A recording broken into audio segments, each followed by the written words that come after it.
stop and think about it. This whole thing of saving this nation is in your hands. So we're incorporating all of these things, all of our talents, all of our arts, and we created this group called Indigenous. And that means that we are native to not just this land, but the whole world. We use all of our arts and our talents in order to teach not just black history, but black struggle. You know, because when we were in school, they taught us that our beginnings started on a ship. And we go back so many years before that. There's so much of our rich history that a lot of our children are not privy to this knowledge. So we decided that we were going to help children empower themselves and their parents and the community and the city and the state and the country and the entire world. So we are Indigenous. Thank you. And our main job is to tell our story through the arts. Because both of us being in the theater and doing a lot of things in the Valley, that's something we saw missing, was our story. A huge piece of our story, because we came together and understood that when we're celebrating Black History Month and how we've been celebrating Black History Month, for us, speaking from our perspective, it's our struggle. We have a history prior that helps us understand who we are as a people, why we are as a people, and where we are as a people. So our voice, as the gentleman eloquently spoke earlier, this is our voice speaking through the arts of telling our story. Because we know it will help our children build pride back in themselves. My life is a spiritual journey. And it'll be that way until I'm on the gurney. Why? Well, because the BS of society concerns me. But see, I'm not the judge nor attorney. So I use wisdom to turn me the right direction. See, I recognize those who play on my affection because even what they put me through is a blessing. I just maintain my focus and ask only God questions. Because the Creator always grants me protection even when I'm close to the edge. See, I live from the inside out. And I give till there's nothing left to give out. And I scream when it's time to shout, and some say Roosevelt scheming. I'm like, nah, I'm dreaming. Because hope is something I can't live without. Plus, my kids have an open mouth. And a lot of them around me who don't even have to have their hands out. Because being a provider and a giver, that's what this man is about. The Creator's plan, my route. I take time to overstand and get over the doubt. Feel and go through the pain, knowing that the Creator shall sustain. Because without my trust, life is just dust. It's like an unused cup that never gets filled up. No service. I mean, it's just sitting there looking pretty, not serving its soul's purpose. And I'll get so nervous when I'm out of alignment. So like a GPS, the Creator calculates me and set me back on my assignment. See, I had to fight to not let hurt devalue my self-worth. Because when you're genuine, whatever brought the hurt is already cursed. And so I still live my life so freely. And I give my heart and whole to those that need it. But I recognize those who are greedy with their little shop of horror saying, feed me, Seymour. You see, the Creator in me gives me sight to see more. See, I vowed that I would always seek the truth. And the truth is, life is about others, not about you. But through you. But selfishness will say to that, boo. Do y'all really understand that best-selling book called Do You? See, let me put this in perspective.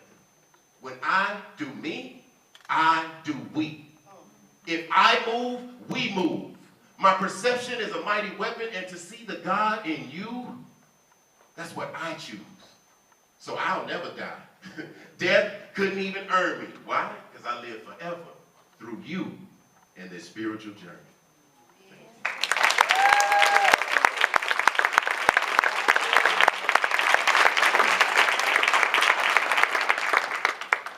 Birds flying high, you know how I feel. Sun in the sky, you know how I feel. Breeze drifting on by, you know how I feel. It's a new dawn, it's a new day, it's a new life for me. It's a new dawn, it's a new day, it's a new life. Ooh, and I'm feeling good. I remember when I first came into knowledge that God was me. It almost drove me crazy, right to the edge of insanity, but he raised his eyes to me. His eyes told me the story the way they were supposed to be. See, I was ascended back to my rightful place to be. I reclaimed my crown and rewrote my history. This yin to my yang, this master of my spiritual change, came and conquered his territory without the use of game.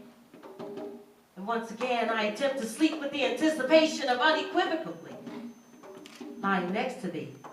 See, I just imagine you right there with me and I smell your scent. Hello, insanity. And in my insanity, I attempted to stay inside the box and I called upon distant memories of control, but I was left exposed and naked. But he beheld me with fire in his first eye. He beheld me as my father, my brother, my son. He diverted from the proverbial game. See, that ascension was all I needed to get high. And that attention was all I needed to get by, because I was reminded I was to fly, not to fly. Peace.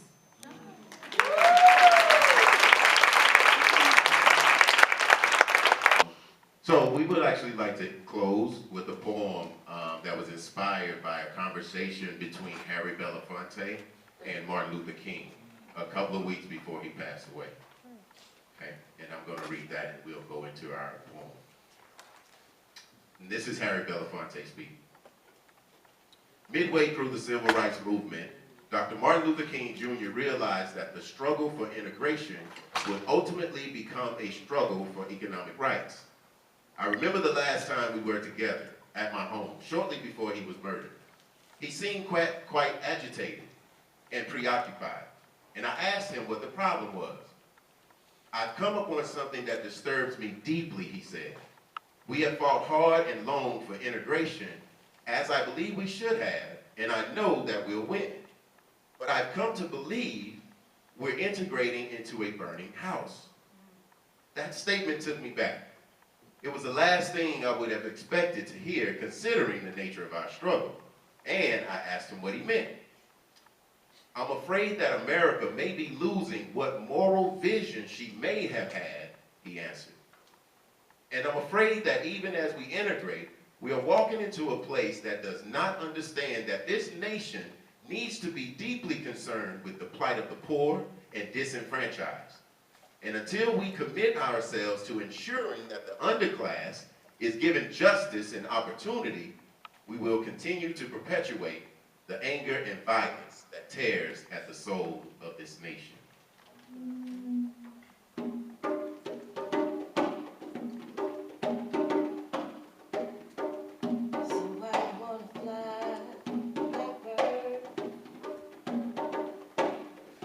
You ain't never gonna fly.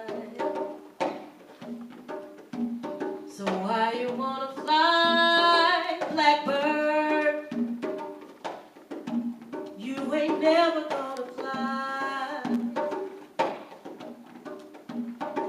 No place big enough for holding all the tears you're gonna cry. 'Cause your mama's name was Lonely, and your daddy's name was Pain. So they call you Little Sorrow, because you'll never love again. So why you wanna fly, blackbird? You ain't never gonna fly.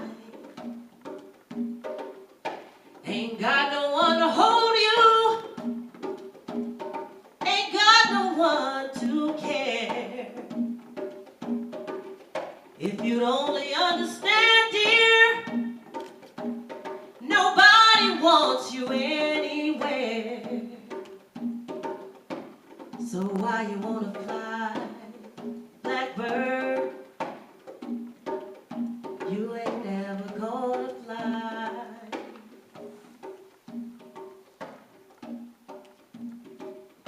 I fear I have integrated my people into a burning house. Wake up from your slumber, it's time to get out. Because the chickens have been come home to roost.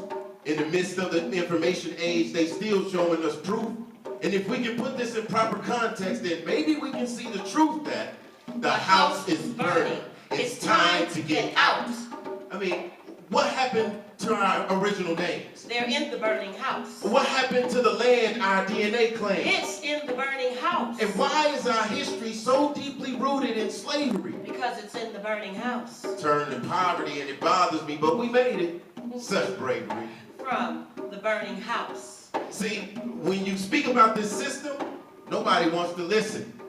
I mean, they too happy being slaves, too blind to be led to wisdom, blocked by religion that controls your way to the interest when all the time you were born to represent God's position.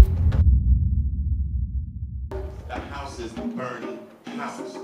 It's time to get out. So, what is the burning house? It's the economic oppression to keep the poor poor and dependent on the system for their well-being. So, brother, what is the burning house? See, the burning house is the illegal taxation of people across this nation because the people of the nations have been turned into corporations. I'm sorry, what is the burning house? It's the stripping away of your religion, your culture, and your language. And they program you to believe that what they tell you is who you are. So, King, what is the burning house? Well, the burning house is the flames from the pain of Eric Gardner, Trayvon Martin, Eric Brown, Sean Bell, and countless other souls who faced this hell. Queen, tell them what the burning house is. It's you going to work from 9 to 5, you pick up a check and you can barely survive while the schools are teaching our children and indoctrinating them with lies. So what is the burning house? The burning house is the hope in the system that was not designed with you in mind. When all the time we're begging in line for them to see our worth and our shine. Listen, the house is burning. It's time to get out. So where are our leaders? They're in the burning house. So where are our mothers? They're in the burning house. So where are our fathers? They're in the burning house. And where are our elders? They're in the burning house. Hold up. All I want to say is, they don't really care about us. All I want to say is that they don't really care about us. So isn't it time for us to care about us? I mean, I'm saying this literally. The present day system was not designed for you to think critically. Now, critically think about what we've just said. Do you understand who we've become from what we've been fed? Here and here. Both ways. We think we got our brains tight, but we mimic it the same night. We're so far from who we were, we don't even know our names. Right? But what if Section 8 went to Section 4 and they not giving out them food stamps no more? Will we march like we did for Trayvon? Taking pictures with our hoodies on? The house is burning. It's time to get out. And I'm sorry, tell me, where is the evidence of whoever has been president to have our best interests at heart? See, what I speak is from the heart. See, we in deep waters and don't notice the sharks. We're from great, wonderful, divine to deaf, dumb, and blind who don't understand the time. And I ain't too worried about it because my show comes on at 9. Listen, we can't see our own shine because we can't see the Creator's design. The house is burning. It's time to get out. Still satisfied with the crumbs from the plate. Life full of compromises to be in the same space. Sad, twisted fate. That reflects off our children's face. But a slave cannot teach a child how to be great. But creators can. The house is burning. It's time to get out. We have creators to raise, not slaves. The house is burning. It's time to get out. So why you wanna fly,